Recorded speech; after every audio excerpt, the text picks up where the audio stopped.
머리를 들게 하시는 하나님이라는 제목으로 말씀을 전하려고 합니다. 오늘 우리가 함께 읽은 이 열왕기서에는 남유다 왕, 북이스라엘의 왕들, 그리고 그 주변에 에돔, 모압, 암몬, 드로, 시돈 등 이 여러 왕들의 이름이 이렇게 쭉 열거되어 있습니다. 그런데 우리가 열왕기 상하를 읽을 때마다 그 왕들의 이름을 쫙 읽을 때마다 진짜 왕 중의 왕은 여호와 하나님이시다. 그가 바로 우리의 참 왕이시다 라는 것을 깨달아야 합니다. 그가 왕이시고 그가 통치하시고 하나님이 다스리신다. 이게 바로 열왕기서의 말씀이 우리에게 말씀하시는 것입니다. 이들의 눈앞에 아주 거대한 큰 강한 제국들이 있습니다. 지금은 그 제국들이 영원할 것 같지만 결국은 이 땅의 모든 왕들, 이 땅의 모든 권력자들, 그리고 그들이 다스리는 왕국은 흥하고 망하고 성하고 쇠합니다. 흥망성쇠가 있습니다. 그러니까 이 땅의 모든 것들은 결국 끝이 있다, 유한하다라는 것이죠. 그러나 그와는 반대로 하나님이 왕이 되시고 하나님이 다스리시는 그 왕국은 영원하다라는 것입니다. 왜냐하면 하나님이 정말 참 왕이시고 진짜이시기 때문입니다. 그래서 성경에 보면 이 하나님을 왕으로 인정하지 않고 또는 그냥 왕으로 부르더라도 그의 통치를 받아들이지 않는 사람들은 진짜와 거짓을 구별하는 영적 분별력이 사라집니다. 그러니까 거짓을 참이라고 여기고 가짜를 진짜라고 여기는 것이죠. 이렇게 영적 분별력이 사라질수록 누가 힘을 얻게 될까요? 바로 거짓 선지자들입니다. 이 거짓 선지자들이 영적 분별력이 사라진 이 백성들의 힘을 얻어 더 날개를 펼치며 그들의 세력을 펼쳐가는 것이죠. 오늘 말씀에 한 왕이 나옵니다. 남유다의 왕인데 여호와긴이라는 왕이 나옵니다. 이 남유다는 여호와긴 그리고 시드기야를 마지막으로 이 바벨론이라는 큰 제국에 망합니다. 쇠합니다. 근데 여호와긴이나 시드기야나 성경에서는 이 두 왕이 다 여호와 앞에서 악을 행하였더라라고 말합니다. 악한 왕이라는 거죠. 뭡니까? 하나님이 왕이 아니라는 거죠. 그리고 하나님의 통치를 받지 않겠다라는 것입니다. 하나님 앞에 악을 행하는 왕이었다라는 것이죠. 당연히 이 두 왕에게는 뭐가 없었을까요? 바로 영적인 분별력이 없습니다. 영적인 통찰력이 없는 것이죠. 사라졌습니다. 근데 이렇게 이 왕들뿐만이 아니라 이 백성들도 같이 동일하게 영적인 분별력이 없습니다. 이렇게 영적인 분별력이 없고 영적인 통찰력이 없는 이 암흑과 같은 시대에 외쳤던 한 선지자가 바로 우리가 그토록 잘 아는 눈물의 선지자 예레미야입니다. 이 예레미야는 요시야 왕 때부터 남유다의 마지막 왕 시드기야까지 40년이 넘는 그 긴 시간 동안 하나님의 말씀을 선포하죠. 그런데 예레미야 선포가 다른 것은 다른 선지자들은 회개하라, 돌아와라, 하나님의 심판이 임박했다라고 선포했다면 예레미야는 이제 그 선을 넘었습니다. 이제 회개하고 돌아오라, 임박했다가 아니라 너희는 바벨론의 포로가 되어야 한다라는 거죠. 그것도 몇 년?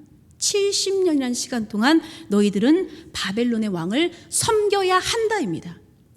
그렇지 않으면 그렇게 될 것이다라는 먼 미래를 얘기하는 것이 아니라 이제 너희는 바벨론 왕의 포로가 되고 그들의 노예가 되어야 된다라는 것입니다.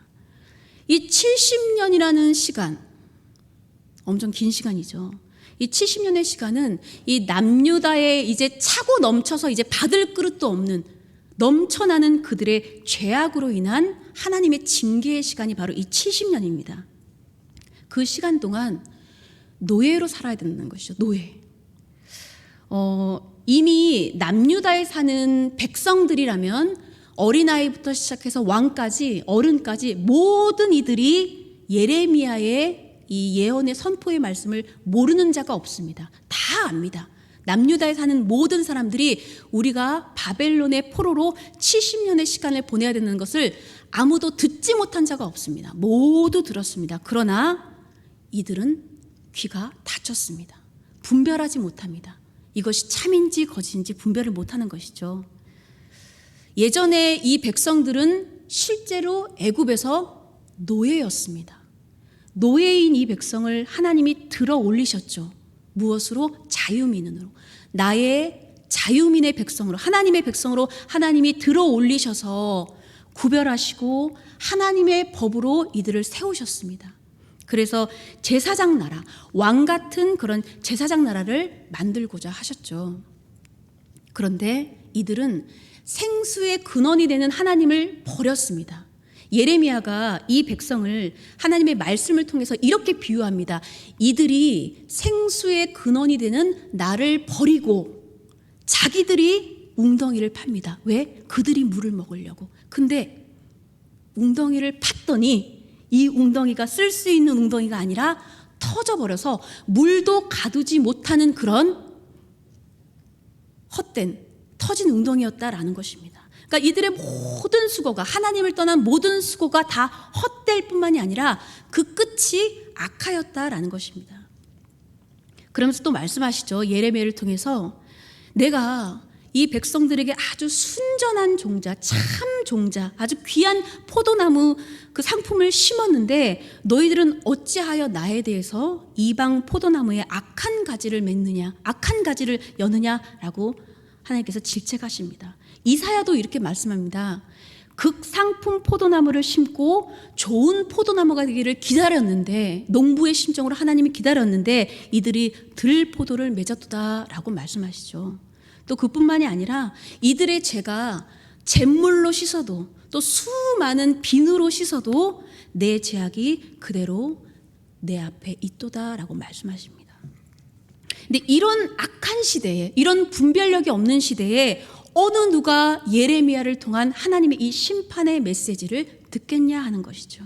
이미 강팍해진 마음으로 이들의 귀와 모든 것은 다 닫혀 있고 어느 것이 참이고 어느 것이 진짜인지도 모르는 그런 어두운 삶을 살고 있었습니다. 바로 이때, 이 마지막 때에 여호와긴 그리고 시드기야가 남유다의 마지막 왕이 됩니다. 둘 다 하나님 앞에 악을 행한 왕입니다. 근데 성경을 읽으면 참 놀라운 것이 둘 다 똑같이 하나님 앞에 악한 왕인데 끝이 다르다라는 것이죠. 똑같이 악을 행하면 끝도 악해야 되는데 한 왕은 오늘 말씀해 보니까 여호와기는 하나님께서 그의 머리를 들어주셨다라고 표현합니다. 그의 머리를 들어주셨다. 분명히 여호와기는 하나님 앞에 악한 왕인데, 근데 머리를 들어주셨다. 무슨 뜻입니까? 여호와긴의 지위와 명예가 회복되었다라는 것이죠. 회복되었다. 실질적으로 여호와긴은 예루살렘에서 남유다 왕으로 있은 지가 3개월 뿐입니다. 아주 짧은 시간이죠. 이 3개월간 왕의 자리에 있다가 어디로 가느냐? 죽는 날까지 바벨론의 포로로 끌려가서 거기서 죽습니다. 실질적으로 왕의 자리에 앉아서 왕으로 통치한 것은 3개월이라는 짧은 기간이다라는 것이죠. 근데 이 여호와긴이 바벨론의 포로로 끌려갈 때를 몇 차라고 하느냐? 바로 2차 포로기입니다. 2차 때 이 바벨론의 포로로 끌어가는데 이때 우리가 잘 아는 에스겔도 같이 포로로 끌려가지요. 근데 여호와긴만 끌려가는 것이 아니라 우리가 읽지 않았지만 열왕기하 24장에 보면, 우리 오늘 25장을 읽었지만 24장에 보면 여호와긴뿐만이 아니라 그의 어머니, 그의 신하들, 지도자들, 권세 있는 자들, 용사들, 또 장인들, 대장장이들, 기술자들, 그뿐만 아니라 성전의 모든 보물들, 왕궁의 모든 보물들, 그리고 하나님의 성전에 있는 모든 기물들까지 파손되고 또는 가져감을 당했다라는 것이죠. 이 모든 포로의 상황의 가장 마지막에는 이렇게 표현하고 있습니다. 비천한 자 외에는 그 땅에 남은 자가 없었더라. 한마디로 황폐하게 되었다라고 성경은 말씀합니다. 황폐하게 되었다. 그런 비천한 자밖에 남은 것이 없는 그런 황폐한 땅에 세워진 왕이 누구냐? 바로 마지막 왕 시드기야입니다. 시드기야. 그야말로 아무것도 없는 그런 비천한 땅에 그냥 왕의 왕관만 쓰고 왕의 자리에 이렇게 무력하게 앉아 있는 것이죠. 근데 이때에도 마지막 왕 시드기야 때도 역시 눈물의 선지자 예레미야는 바벨론 왕의 포로가 되어야 된다. 그에게 항복해야 된다. 바벨론 왕의 멍에를 메십시오라고 끊임없이 선포합니다. 우리가 그 성경의 수많은 예언자들, 선지자들이 물론 입술로도 하나님의 말씀을 선포하지만 어떤 특정한 상징적인 행동으로 하나님의 말씀을 선포하기도 하는데 대표적인 선지자가 바로 이 예레미야입니다. 예레미야가 어떤 특별한 도구들이나 상황이나 어떤 그런 것들을 통해서 하나님의 말씀을 선포하는데 오늘은 예레미야가 목에 멍에를 메고 있습니다. 멍에를 메고 봐라.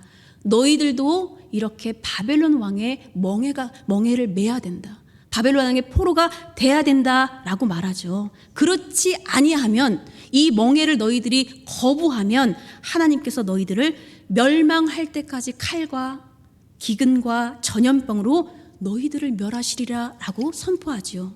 근데 참 희한한 것은 이렇게 참 선지자가 있을 때는 항상 어떤 선지자도 같이 있습니까? 거짓 선지자도 같이 있습니다. 주님 오실 때까지 아마 참 선지자와 거짓 선지자가 함께 있을 터인데 오늘 이 대표적인 거짓 선지자 바로 하나냐입니다. 하나냐가 뭐라고 이 예레미야의 예언에 반박을 하냐면 70년? 아니 2년이면 돌아오리라. 하나님께서 저 예레미야 목에 있는 저 멍에를 하나님께서 꺾으셨고 포로로 잡혀간 자 모든 빼앗긴 기물들이 몇 년? 2년 안에 돌아오리라. 2년과 70년 어느 쪽이 더 솔깃하십니까? 2년이 더 솔깃하지요. 네. 그러나 분별하셔야 됩니다. 70년이 하나님의 메시지입니다. 근데 많은 이들이 영적인 분별력을 상실하고 통찰력이 없기 때문에 2년의 말씀을 믿는 것이죠.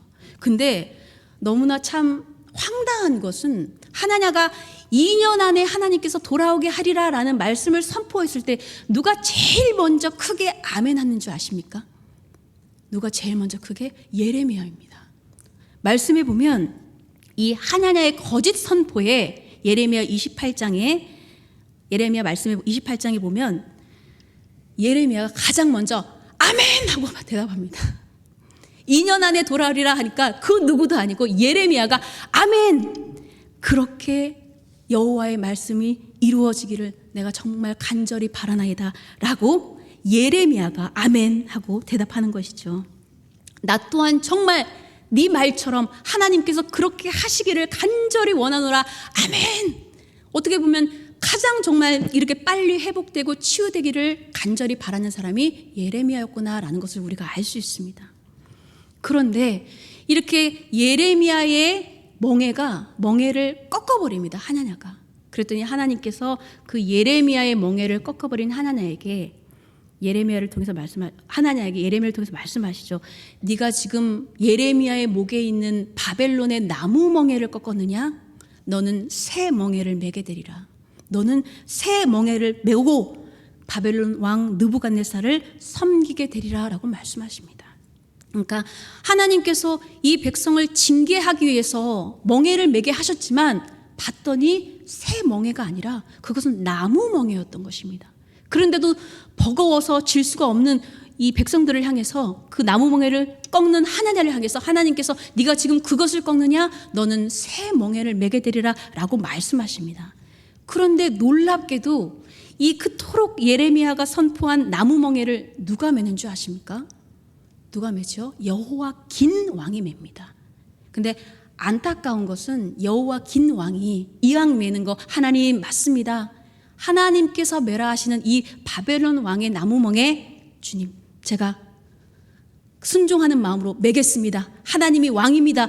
이렇게 맸으면 참 좋았을련만 문맥을 아무리 성경을 읽어봐도 그렇게 맨 것 같진 않고 예루살렘 성을 이 포위하고 있는 이 바벨론의 그 힘에 그냥 무섭고 대응할 힘이 없어서 그냥 무력하게 항복한 것 같습니다. 어쨌든 이렇게 여호와긴이 어떻게 보면 거부하지 않고 자이든 타이든 순수하게 그 바벨론 왕의 나무 멍에를 메고 포로로 끌려가게 되는 것이죠. 아마 순수하게 매게 된 이 여호와긴의 어쨌든 맨 나무 멍에를 통해서 하나님이 이 여호와긴의 머리를 들어주셨다라는 것입니다. 오늘 말씀을 읽어보면 27절에 보면 여호와긴이 사로잡혀간 지 37년 곧 바벨론 왕 에월무로닥이 즉위한 원년에라고 말합니다. 에월무로닥은 그 느부갓네살의 아들인데 이 아들이 즉위하자마자 그 남유다에서 잡아온 그 포로 여호와긴의 머리를 올려주셨다라는 것입니다. 회복시켰다라는 것이죠. 들게 하셨다라는. 근데 이 37년의 시간 동안 도대체 무슨 일이 있었을까? 성경은 말씀하지 않지만 아마도 추측컨대 여호와긴이 이것을 순순히 처음에는 자기 의지와 상관없이 맺지만 이 멍에를 정말 진심으로 받아들이고 내가 이 멍에를 매노라, 하나님이 주신 이 멍에가 내게 은혜노라 라고 고백하면서 그 37년의 시간을 보낸 게 아니었나라고 추측할 수 있습니다. 왜냐하면 결국은 하나님께서 그의 머리를 들어주시고 회복하여 주셨기 때문입니다. 근데 우리가 이 여호와긴이라는 이 한 사람의 머리를 들었다라고 끝이 나면 안 됩니다. 사실 여호와긴의 한 사람의 머리는 곧 남유다의 머리입니다. 이 말씀을 통해서 열왕기하는 이렇게 끝이 나지만 하나님께서는 이 남유다의 소망의 한 줄기 빛을 튀어놓으셨다라는 것을 알려주시죠. 여호와긴은 다윗의 자손입니다. 다윗의 등불이죠.